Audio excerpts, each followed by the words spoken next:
Oke, Assalamualaikum warahmatullahi wabarakatuh. Para mahasiswa sekalian, kita melanjutkan kajian tentang mata kuliah kita ilmu pendidikan. Hari ini kita akan melakukan kajian tentang fungsi dan peranan lingkungan pendidikan. Oke, fungsi dan peranan lingkungan pendidikan itu ada 3 lingkupnya. Yang pertama, lingkungan pendidikan keluarga. Yang kedua, lingkungan pendidikan sekolah atau bisa disebut dengan madrasah. Yang ketiga, lembaga pendidikan masyarakat. Nah, di sini lembaga atau lingkungan keluarga merupakan pendidikan pertama dan utama untuk letak dasar bagi pendidikan akhlak. Bagi pendidikan anak seorang anak, membentuk dan mengembangkan diri dan fungsi sosialnya. Mengapa seperti itu? Karena sebagian besar dari kehidupan anak tersebut adalah di dalam keluarga, sehingga pendidikan yang paling banyak diterima oleh anak ya dalam keluarga tersebut. Mengapa disitulah lingkungan keluarga disebut dengan pendidikan yang paling utama dan yang paling pertama. Kemudian fungsi dan peranan pendidikan sosial. Di sini ada pengalaman pertama masa kanak-kanak, menjamin kehidupan emosional anak, kemudian menanamkan dasar pendidikan moral, memberikan dasar pendidikan sosial, dan peletakan dasar-dasar keagamaan. Di sini kita sudah mengetahui yang mengapa fungsi dan peranan keluarga di sini sangat mendasar, karena anak pertama kali bertemu ya dengan keluarga, anak pertama kali berinteraksi dengan keluarga. Oleh karena itu, tauladan yang pertama yang merekam anak yang mulai kecil itu dari keluarga. Kemudian ada tanggung jawab keluarga. Di sini yang pertama adanya motivasi atau dorongan cinta dan kasih sayang yang menjiwai antara hubungan orang tua dan antara anak. Kemudian motivasi dalam kewajiban moral sebagai konsekuensi kedudukan keluarga terhadap seorang anak. Kemudian tanggung jawab sosial, memelihara dan membesarkan anak dengan baik, memberikan pendidikan dengan berbagai ilmu dan keterampilan.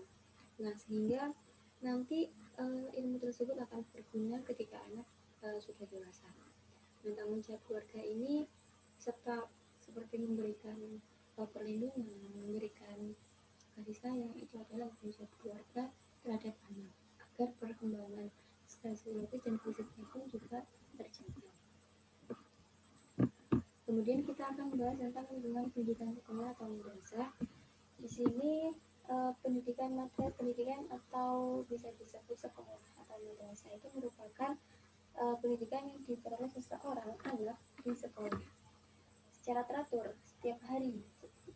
Jika kita flashback lagi, mahasiswa di sini pasti telah mengalami berbagai pendidikan formal ya, dari sekolah berangkat pagi sampai sore. Itu adalah salah satu yang disebut dengan pendidikan madrasah. Kemudian secara sistematis, bertingkat dan mengikuti syarat-syarat yang jelas dan ketat, mulai dari pendidikan dasar sampai menengah. Apalagi mahasiswa sekarang sudah mencapai pendidikan tinggi atau di perguruan tinggi. Kemudian ada tanggung jawab sekolah atau madrasah. Yang pertama tanggung jawab formal, ada tanggung jawab keilmuan dan tanggung jawab fungsional. Dari ketiga ini adalah tanggung jawab sekolah. Yang disebut tanggung jawab formal itu adalah kelembagaan sesuai dengan tujuan yang telah ditetapkan, yang telah berlaku di sekolah tersebut.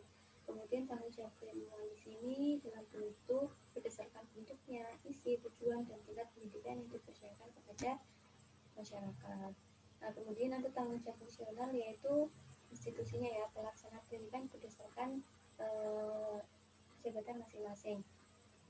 Di sini ketika jabatannya sebagai seorang guru, maka tanggung jawabnya adalah bagaimana menjadi suri tauladan yang baik untuk peserta didiknya, bagaimana menyampaikan materi sehingga peserta didik mampu memahami dan melaksanakan materi-materi yang telah dijabarkan oleh pendidik tersebut. Kemudian sifat-sifat lingkungan pendidikan sekolah atau madrasah.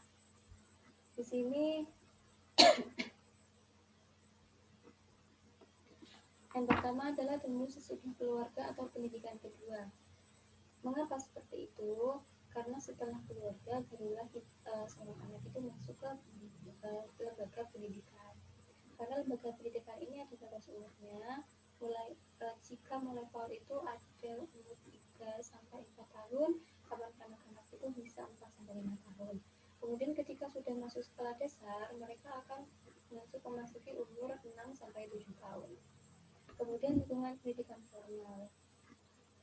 Artinya sekolahnya mempunyai bentuk yang jelas, mempunyai tujuan yang jelas, mempunyai materi yang jelas, mempunyai visi misi yang jelas, kurikulum yang jelas karena sudah terdapat.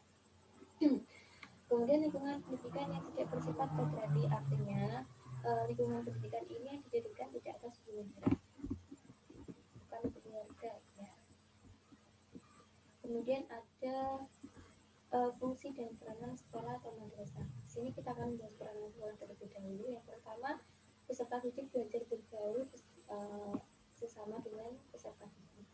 Jadi bagaimana caranya anak itu bergaul dengan teman sejawatnya, kemudian guru dengan seorang peserta didiknya, dan sebaliknya peserta didik dengan gurunya, bagaimana perilakunya, bagaimana membentuk sopan santunnya, dan kemudian antara peserta didik dengan karyawan. Kemudian ada peserta didik belajar mentaati peraturan sekolah, karena setelah itu harus ada pasti ada peraturan-peraturan yang telah tertulis. Berbeda dengan keluarga, karena peraturan keluarga itu tidak tertulis. Kemudian mempersiapkan anak didik untuk menjadi anggota masyarakat yang baik. Fungsi sekolah atau madrasah itu yang pertama mengembangkan kecerdasan pikiran, memberikan pengetahuan terhadap peserta didiknya. Kemudian spesialisasinya efisiensi, sosialisasi, transisi dari rumah ke masyarakatnya. Kemudian ada macam-macam sekolah atau madrasah. Nah, di sini jika ditinjau dari segi yang mengusahakan, ada sekolah negeri dan ada swasta. Nah, yang disebut dengan sekolah negeri di sini itu sekolah atau madrasah yang diusahakan atau difasilitasi oleh pemerintah. Nah, di sini baik dengan aspek dari sarana prasarana yang diusahakan oleh pemerintah, kemudian dari segi keuangan maupun pengadaan tenaga pengajarnya itu difasilitasi oleh pemerintah. Berbeda dengan swasta, karena swasta ini tidak difasilitasi oleh pemerintah, maka ada badan-badan swasta dan dilihat dari statusnya. Jadi statusnya itu ada yang terakreditasi A, ada yang terakreditasi B, C, dan D. Kemudian jika dilihat atau ditinjau dari segi tingkatan, di sini ada 3, yaitu sekolah dasar, ada sekolah menengah, dan perguruan tinggi. Nah, sekolah dasar ini meliputi ada SD atau MI, ada SMP atau MTS. Kemudian sekolah menengah di sini ada SMA dan SMK, ada madrasah aliyah atau keagamaan. Kemudian yang ketiga perguruan tinggi. Nah, perguruan tinggi juga ada beberapa macam. Ada yang berbasis akademi, ada yang berbasis politeknik, institut, sekolah tinggi, dan ada juga universitas. Kemudian jika dilihat ditinjau dari segi sifatnya itu ada 2. Yang pertama sekolah umum dan sekolah kejuruan. Di sini disebut dengan sekolah umum karena sekolah tersebut belum mempersiapkan peserta didik dalam spesifikasi atau pada bidang pekerjaan tertentu. Contohnya SD, MI, SMP, MTS, SMA, dan MA ini termasuk umum, dia belum ada spesifikasi atau keahlian khusus untuk seorang anak didiknya. Kemudian sekolah kejuruan. Sekolah kejuruan di sini berbeda dengan sekolah umum karena lembaga sekolah kejuruan ini telah mempersiapkan anak untuk menguasai keahlian-keahlian tertentu dalam bidang tertentu. Contohnya itu ada SMK, ada MATK atau MAK. Kemudian kita akan membahas tentang lembaga pendidikan masyarakat. Di sini masyarakat diartikan sebagai sekumpulan orang yang menempati suatu daerah, kemudian diikat oleh pengalaman-pengalaman yang sama, memiliki sejumlah persesuaian dan sadar akan kesatuannya, serta dapat bertindak bersama untuk mencukupi krisis kehidupannya. Nah,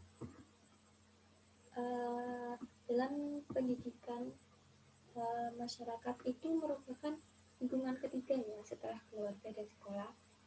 Kemudian pendidikan yang dialami dalam masyarakat itu telah mulai dari ketika anak-anak tersebut lepas dari asuhan keluarga dan juga berada di luar lingkungan pendidikan sekolah.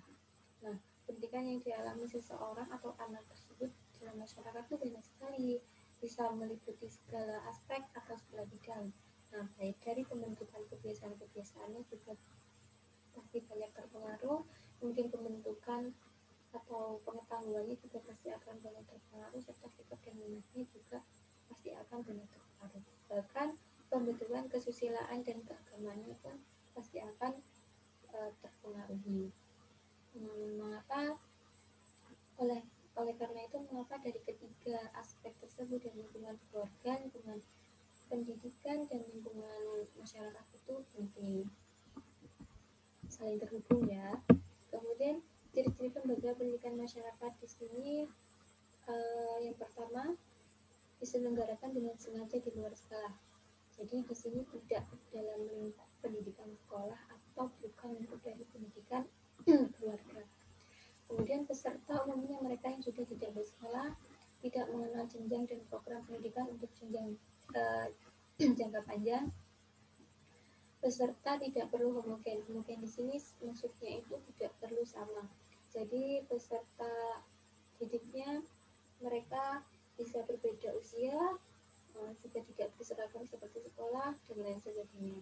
Kemudian ada waktu belajar dan metode formal serta evaluasi yang sistematis. Kemudian ada isi pendidikan bersifat praktis dan khusus. Jadi di sini merujuk ke keahlian-keahlian tertentu. Kemudian keterampilan kerja sangat ditekankan sebagai jawaban terhadap kebutuhan meningkatkan taraf hidup. Jadi jika lembaga pendidikan masyarakat ini bersifat tentang keahlian-keahlian khusus, sehingga outputnya ketika selesai menjalankan lembaga pendidikan masyarakat, anak tersebut, peserta tersebut yang mengikutinya dapat memperoleh pekerjaan yang sesuai dengan yang diajarkan dalam pendidikan masyarakat tersebut. Nah, itu ya para mahasiswa. Jadi antara tiga lingkup ini sama-sama sangat penting. Lingkungan pendidikan keluarga sangat penting untuk pembentukan akhlaknya, kemudian dilanjutkan dengan lingkungan pendidikan sekolah dan madrasah yang dapat mengembangkan keilmuannya tentang pendidikan, tentang pengetahuannya, bagaimana karakter sosial, bisa mengenalkan tentang masyarakat dalam lingkupan yang lebih kecil, kemudian sehingga dapat berbaur dengan masyarakat di sekitarnya di lingkungannya. Nah, seperti itu. Terima kasih. Sekian dari saya. Semoga bermanfaat. Wassalamualaikum warahmatullahi wabarakatuh.